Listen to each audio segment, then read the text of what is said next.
नगरपालिका नगरपंचायतीनंतर पिंपरी चिंचवड पोलिसांनी आता आगामी महापालिका निवडणुकीची तयारी सुरू केली असून ती शांततेत पार पाडण्यासाठी त्यांनी आतापासून प्रतिबंधक उपाययोजना सुरू केल्यात। त्या अंतर्गत या निवडणुकीत कसलीही गडबड करणार नाही अशा आशयाच्या नोटिसा त्यांनी गुन्हेगारांना दिल्या असून काही अट्टल गुंडांना स्थानबद्ध तर काहींना तडीपारही करू लागलेत।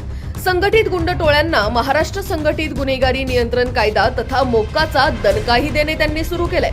ताज्या कारवाईत त्यांनी 29 गुंडांच्या 4 टोळ्यांना मोक्का लावला। त्यात माजी नगरसेवक किसन उर्फ महाराज ज्ञानोबा तापकीर याला हा जोरदार धक्का देण्यात आल्याने इतर गुन्हेगारी पार्श्वभूमीच्या राजकीय व्यक्ती हादरल्यात। दुसरीकडे वरील 4 मोक्का बरोबर 3 सराईत गुंडांना MPDA अन्वये पोलिसांनी थेट नागपूर येथील मध्यवर्ती कारागृहात वर्षभरासाठी स्थानबद्ध केलाय। किसन महाराज हा गेल्या महिन्याच्या 12 तारखेला पिंपरी चिंचवड मधील वडमुखवाडी येथे एका मोटारीत झालेल्या खळबळजनक खुनातील सह आरोपी आहे। शहर हादरलेल्या त्या घटनेत नितीन गिलबिले या इस्टेट एजंट तरुणाला मोटारीत बसवून त्याच्या डोक्यात गोळी झाडून त्याचा खून करण्यात आला। त्यानंतर त्याचे प्रेत बाहेर टाकून त्यावरून मारेकऱ्यांनी मोटार नेली होती। जमीन खरेदी विक्रीच्या वादातून अमित पठारे टोळीने हा खून केला। या गुन्ह्याला आता दिघी पोलिसांनी मोक्का लावला असून त्यात महाराज फरार आहे। मनपा निवडणुकीपूर्वी मोक्काची मोठी कारवाई झालेला तो पहिला राजकीय पार्श्वभूमीचा आरोपी आहे। महापालिका निवडणुकीच्या तोंडावर शहर पोलीस ऍक्शन मोडवर आले असून त्यांनी प्रतिबंधक कारवायांचा सपाटा लावलाय। त्याचाच एक भाग म्हणून अमित पठारे, विकी जाधव, राहुल लोहार, विक्रांत देवकुळे अशा 4 संघटित गुंड टोळ्यांना पोलीस आयुक्त विनयकुमार चौबे यांनी मोक्का लावला।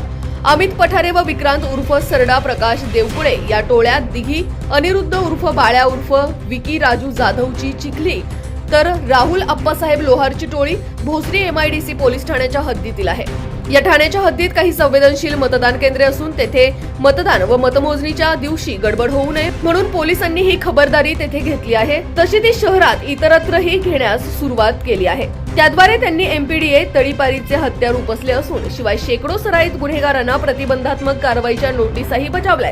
या जोडीने पोलीस आयुक्तांनी परवानाधारी शस्त्राचा गैरवापर करण्याचे परवाने रद्द करण्यास सुरुवात केली असून आतापर्यंत ते 6 रद्दबातल केले आहेत। निवडणूक जाहीर झाल्यावर ती संपेपर्यंत आयुक्तालयाच्या हद्दीतील परवाना प्राप्त सर्व हत्यारे म्हणजे पिस्तुले, रिव्हॉल्वर्स, बंदुका पोलीस जमा करणार आहेत। निवडणूक शांततेत पार पडावी यासह गुन्हेगारी नियंत्रणात ठेवण्यासाठी पोलिसांच्या या उपाययोजना पुरेशी आहे का की आणखी गरज आहे ते तुम्ही कमेंट करून सांगा। धन्यवाद।